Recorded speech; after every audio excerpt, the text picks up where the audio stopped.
Hello everyone, मैं doctor Sanjay Tiwari एक बार फिर आप सबका अपने यूट्यूब चैनल संजय ट्यूटोरियल्स पे बहुत स्वागत करता हूं। और एक बार फिर आपकी डिमांड पे कॉस्ट अकाउंटिंग पेपर 1 का लास्ट वीडियो ला रहा हूं, यूनिट 2 पार्ट बी। ये वीडियो ओवरहेड्स के रिगार्डिंग है। आपने देखा होगा पिछले वीडियो में जो हमारे वीडियो चल रहे थे उसमें एक वीडियो पर्टिकुलर मटेरियल के ऊपर था। पहला वीडियो जो एमसीक्यू था वो कॉस्ट अकाउंटिंग के इंट्रोडक्शन के टॉपिक्स पे बेस्ड था, दूसरा मटेरियल बेस्ड था, तीसरा लेबर पे, चौथा ओवरहेड्स। ओवरहेड्स जब एक प्रोड्यूसर प्रोडक्ट्स को बनाता है और जब प्रोडक्ट्स को बना के बाजार में बेचता है तो कितने में बेचेगा इसके पहले उसको उस प्रोडक्ट की टोटल कॉस्ट डिटरमाइन करनी होती है। उस प्रोडक्ट की टोटल कॉस्ट में 3 एलिमेंट्स होते हैं, material cost, labour cost, overheads. Overheads means indirect expenses. Products को बनाने से लेके कंज्यूमर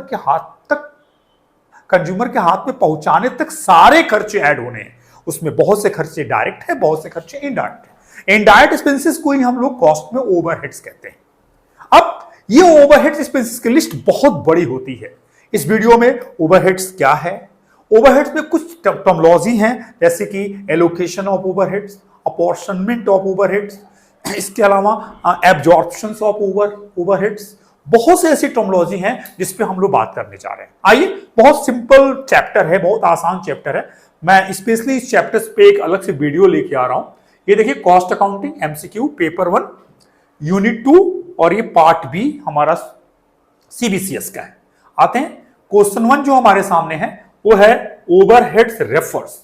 ओवरहेड्स मैं शुरू में ही अपने क्लास में कहा ये इनडायरेक्ट एक्सपेंसेस का टोटल होता है। Direct cost, all indirect cost, यानी ओवरहेड्स क्या है, ऑल इनडायरेक्ट कॉस्ट। जितने भी इनडायरेक्ट एक्सपेंसेस होते हैं ना, उन सारे इनडायरेक्ट एक्सपेंसेस को आप जोड़ेंगे तो क्या कहलाएगा आपका, ओवरहेड्स कहलाएगा। क्वेश्चन नंबर 2 पे आइए। Total cost of indirect materials, indirect labour and indirect expenses. पहले कह चुका हूं कि जितने भी इनडायरेक्ट एक्सपेंसेस हैं, चाहे वो इनडायरेक्ट मटेरियल हो, इनडायरेक्ट लेबर हो, प्लस इनडायरेक्ट, वो सब हमारा ओवरहेड्स कहलाता है। यानी इन तीनों का टोटल क्या कहलाएगा, हमारा ओवरहेड्स कहलाएगा। इन तीनों का टोटल ओवरहेड्स कहलाएगा। आइए नेक्स्ट आते हैं question number 3। Which overheads is not charge to production. इनमें कौन सा ऐसा ओवरहेड्स है जो प्रोडक्शन कॉस्ट में ऐड नहीं होता है। प्रोडक्शन कॉस्ट मतलब आप कह सकते हो कि जब हम फैक्ट्री कॉस्ट निकालते हैं वहां तक। तो सेलिंग ओवरहेड्स, फिक्स ओवरहेड जो है वो हमारा ओवरहेड्स में ऐड नहीं होता है। ठीक है, फिर से पढ़िए। विच ओवरहेड, हाँ, प्रोडक्शन में फिक्स कॉस्ट का कोई रोल नहीं होता है। आइए आगे बढ़ते हैं। 4, overhead is classified on the basis of. Overheads को जब हम कॉस्ट में आते हैं और जब कॉस्ट में रिकॉर्ड्स करते हैं तो ओवरहेड्स को हम डिफरेंट बेसिस पे क्लासिफाइड करते हैं, जैसे फंक्शनल बेसिस पे, बिहेवियर बेसिस पे, नेचर बेसिस पे, नॉर्मलिटी बेसिस पे। ठीक है, इसके अलावा कंट्रोलेबिलिटी बेसिस पे, डिफरेंट बेसिस पे बांटते हैं। तो पूछा है कि किस बेसिस में, एलिमेंट बेसिस पे भी है, फंक्शन बेसिस पे भी है, बिहेवियर, यानी यहां हमारा आंसर क्या हो जाएगा, डी, यानी सबके बेसिस पे हो जाएगा। Question number 5, overheads can be classified. Overheads को क्लासिफाइड किया था, इनडायरेक्ट मटेरियल है, इनडायरेक्ट लेबर है, यानी सब, ये ऑल ऑफ द एबव हमारा आंसर हो जाएगा। क्या हो जाएगा, all of the above. Question number 6, the process of assigning share of indirect cost to cost centre is called. अब थोड़ा सा यहां आइएगा, कुछ टर्मिनोलॉजी की बात करूंगा। ओवरहेड्स में एक टर्मिनोलॉजी है एलोकेशन ऑफ ओवरहेड्स, दूसरा अपॉर्शनमेंट, इसको जानिएगा। एलोकेशन, जब किसी इनडायरेक्ट एक्सपेंसेस को हम बांटते नहीं हैं, पर्टिकुलर उसको हम किसी कॉस्ट सेंटर से रिलेट कर देते हैं, यानी बिना शेयर किए हुए पूरा होल एक्सपेंसेस किसी पर्टिकुलर सेंटर्स को हम पर्टिकुलर सेंटर्स का मान लेते हैं, तो इसको एलोकेशन ऑफ ओवरहेड्स कहते हैं। और जब किसी इनडायरेक्ट एक्सपेंसेस को हम बांटते हैं, उसको कई जगहों पे दिखाते हैं, उसका अपॉर्शनमेंट करके दिखाते हैं, उसका एक शेयर दिखाते हैं, तो ये क्या हो जाता है, हमारा अपॉर्शनमेंट ऑफ ओवरहेड हो जाता है।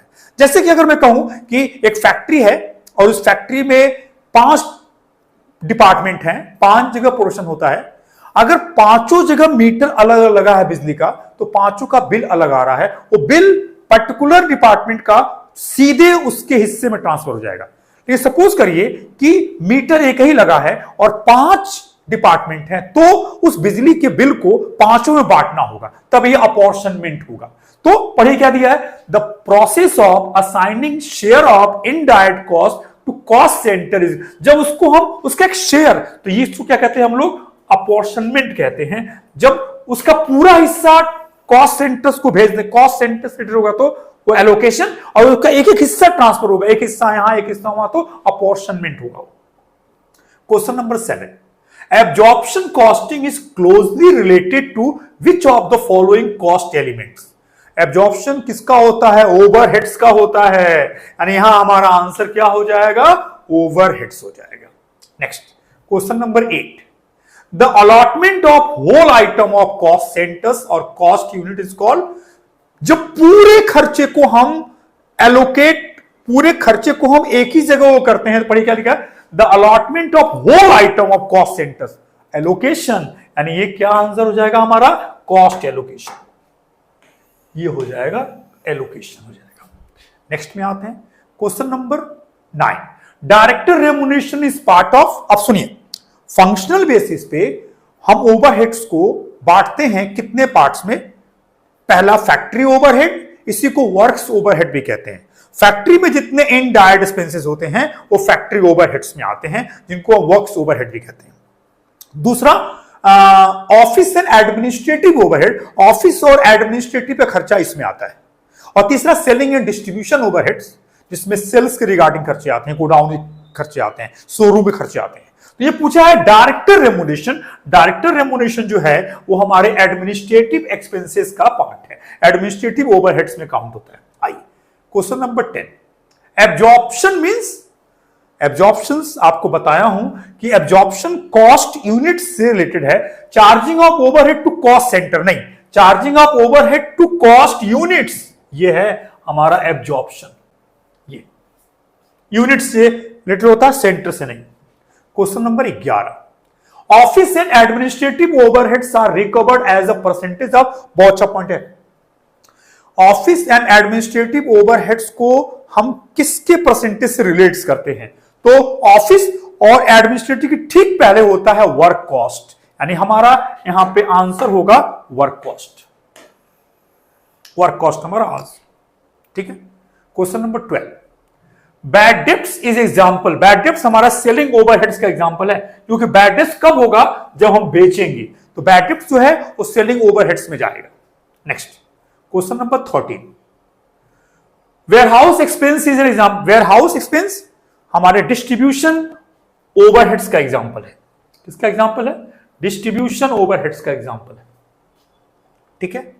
14, विच of the following is not factory overheads, इनमें से कौन इसमें से फैक्ट्री ओवरहेड नहीं है, सैलरी ऑफ फोरमैन है, रेंट ऑफ वेयरहाउस नहीं है, rent of warehouse selling and distribution overheads का आइटम है, किसका आइटम है, सेलिंग एंड डिस्ट्रीब्यूशन ओवरहेड्स का आइटम है।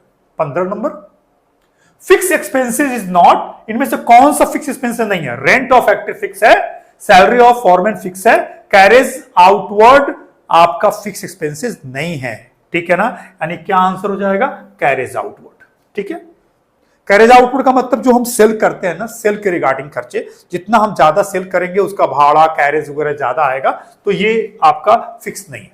Question number 16, overheads which vary direct proportion with change in level of activity, यानी एक्टिविटी के बढ़ने से ओवरहेड बढ़ जाए, घटने से घट जाए, ऐसे ओवरहेड्स को हम लोग वेरिएबल ओवरहेड्स कहते हैं, क्या कहते हैं, variable overheads.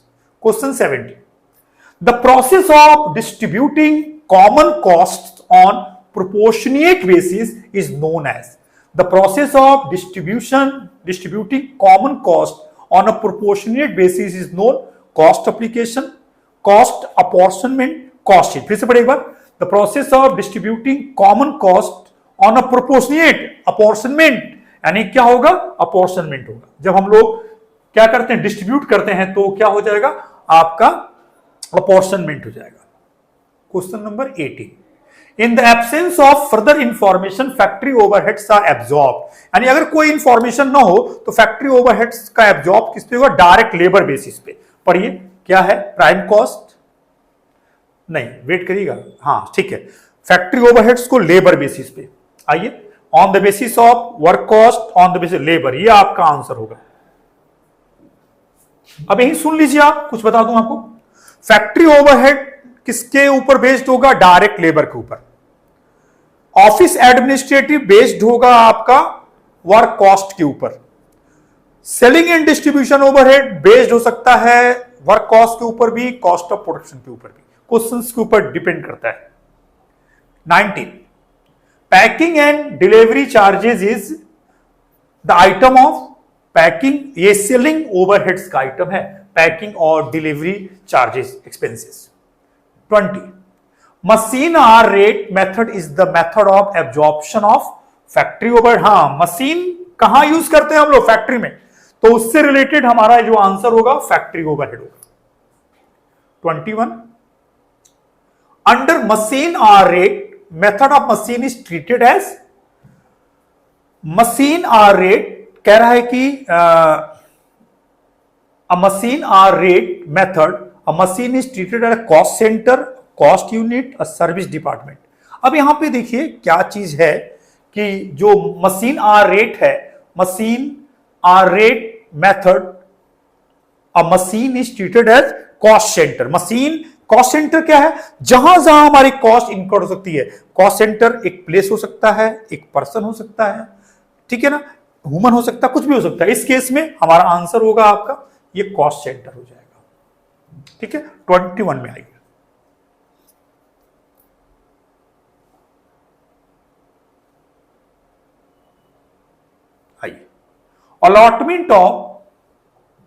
Allotment of proportion of item of cost to cost centre.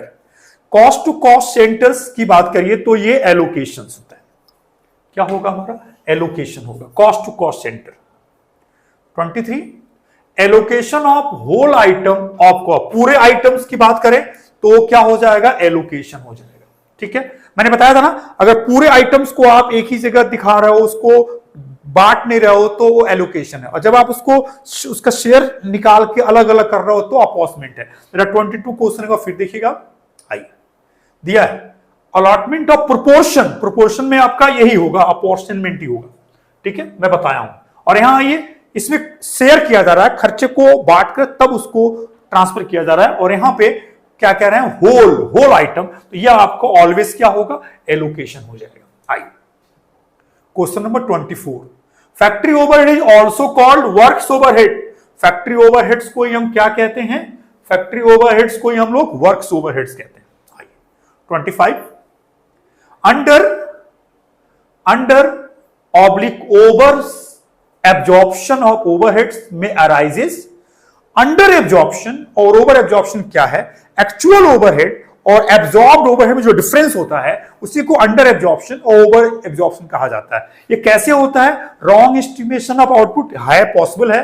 Wrong estimation of overhead ये भी पॉसिबल है। Unanticipated change in methods of, ये भी, यानी इसमें सारे आंसर्स होंगे, डी होगा आंसर आपका।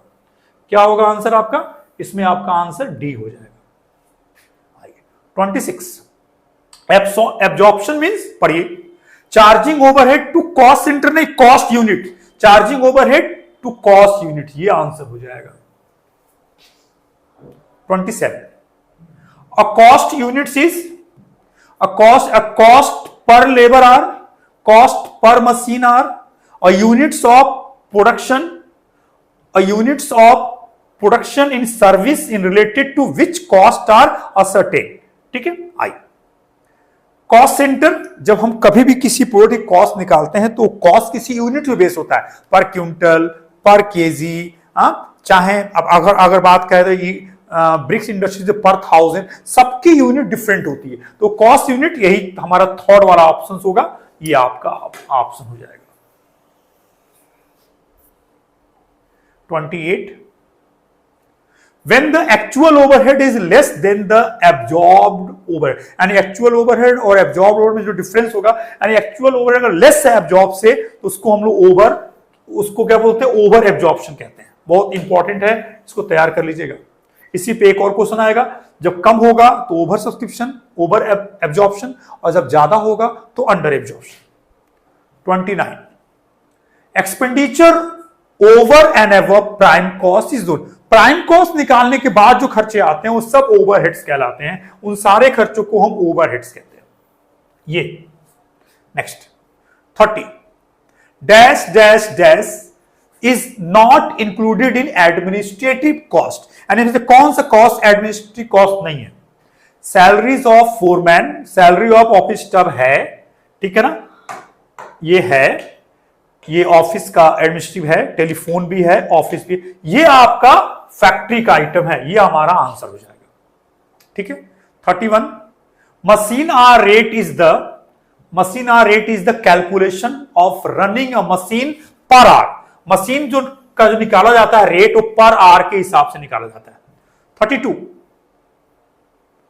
when actual overheads are more than the absorbed overheads it is, बताया हूं पीछे, जब लेस था तो ओवर एब्जॉर्प्शन और जब मोर होगा तो अंडर एब्जॉर्प्शन। ये 32 33 में आइए, fix cost per unit decreases. Fix cost per unit कब डिक्रीज करता है? जब प्रोडक्शन बढ़ता है, प्रोडक्शन वॉल्यूम इंक्रीजेस, ये होगा। जैसे जैसे प्रोडक्शन बढ़ता जाएगा फिक्स कॉस्ट पर यूनिट घटता जाएगा। 34 advertisement expenses allocated on the basis of, advertisements को हम सेल्स रेशियो के बेसिस पे बांटते हैं। ये सेल्स रेशियो क्या है? आंसर हमारा सेल्स रेशियो है। ये सेल्स रेशियो के बेसिस से बांटते हैं। 35 पैकिंग कॉस्ट हमारा क्या है? सेलिंग कॉस्ट में काउंट हो जाता है। किस में आ जाएगा? सेलिंग कॉस्ट में आ जाएगा। ये 36 selling and distribution overheads are absorbed on the basis of. Selling and distribution को हम ले सकते हैं वर्क कॉस्ट के बेसिस पे, सही है, वर्क कॉस्ट के बेसिस पे। कभी कभी इसको कॉस्ट ऑफ प्रोडक्शन के बेसिस पे भी लेते हैं, लेकिन मोस्टली इसी बेसिस पे लिया जाता है। 37 machine hour rate method is used in. Machine दो तरह की इंडस्ट्री होती है, एक मैन बेस्ड इंडस्ट्री होती है जहां प्रोडक्शन मैन करता है, ह्यूमन भी करता है, लेबर करते हैं। एक ऐसी इंडस्ट्री होती है जहां सारा काम मशीन से होता है। तो कह रहा है कि मशीन आर रेट यूज कहां होता है? मशीन बेस्ड इंडस्ट्रीज में। 38 man hour rate method used in, बता चुका हूं आपको, labour based industries. 39 machine hour rate method is the method of absorption of factory overheads. हाँ, मशीन और रेट तो फैक्ट्री से रिलेटेड है। ये क्वेश्चन शायद रिपीट हो रहा है, ये क्वेश्चन ऊपर भी आया था, maybe, not sure. 40 last, शायद last, the criteria for overheads allocation and apportionment is neutrality, equity of, fairness, ability to bear. ये सब होता है, ये सब आपका ओवरहेड्स के एलोकेशन और अपॉर्शनमेंट्स में क्या होता है? काउंट किया जाता है। ये सब इसमें से आ जाएगा, ये सारे आंसर्स होंगे। फिनिश्ड, आपका ओवरहेड्स का चैप्टर भी कंप्लीट्स। जब आप कॉस्ट अकाउंटिंग पेपर 1 यूनिट 2 में आते हैं तो यूनिट 2 में दो टॉपिक्स है, लेबर कॉस्ट कंट्रोल और ओवरहेड्स, और मैंने दोनों पे सेपरेट पे वीडियो बना दिया। आपका पेपर 1 यही कंप्लीट हो रहा है। अब आपके पेपर 2 के वीडियोस भी आपको आज से मिलने क्या हो जाएंगे? शुरू हो जाएंगे। वीडियो को बहुत ध्यान से देखिए। अगर किसी, हाँ, पिछले वीडियो में एक आंसर मिस्टेक हो गया था, उसमें लेबर में क्वेश्चन नंबर 17 में वो आपका पेरोल डिपार्टमेंट आंसर होगा, अकाउंटिंग डिपार्टमेंट आंसर नहीं होगा, उसको करेक्शन कर लीजिएगा, मैंने कमेंट में डाल दिया है। वीडियो को बहुत ध्यान से देखिए। अगर कहीं कोई प्रॉब्लम हो, डाउट्स हो तो कमेंट करिए, जरूर मैं उस पर ध्यान दूंगा। उसको अगर उसमें मेरे ओर से कुछ और चीज चेंज करना होगा चेंज करूंगा। वीडियो को लाइक करिए, चैनल को सब्सक्राइब करिए और सारे बच्चों को इस वीडियोस का लिंक जरूर भेजिए, जिससे कि बच्चों का प्रिपरेशन इस सब्जेक्ट्स में अच्छा हो पाए। बीकॉम थर्ड सेमेस्टर में बच्चों के लिए कोई प्रॉब्लम वाला सब्जेक्ट्स है वो कॉस्ट अकाउंटिंग है, जहां न्यूमेरिकल बेस्ड टॉपिक है। यहाँ पे रटने से काम नहीं होगा, यहाँ कॉन्सेप्चुअल जाना पड़ेगा आपको। ठीक, तो मैंने फर्स्ट पेपर कंप्लीट कर दिया, सेकेंड पेपर का वीडियो मैं कंटिन्यूअस करने वाला हूँ। आप सारे वीडियोस को कई बार रिवाइज करिए, जिससे कि आपके डाउट्स क्लियर हो। बहुत जल्दी फिर नए वीडियो के साथ मिलता हूं, तब तक के लिए थैंक्स।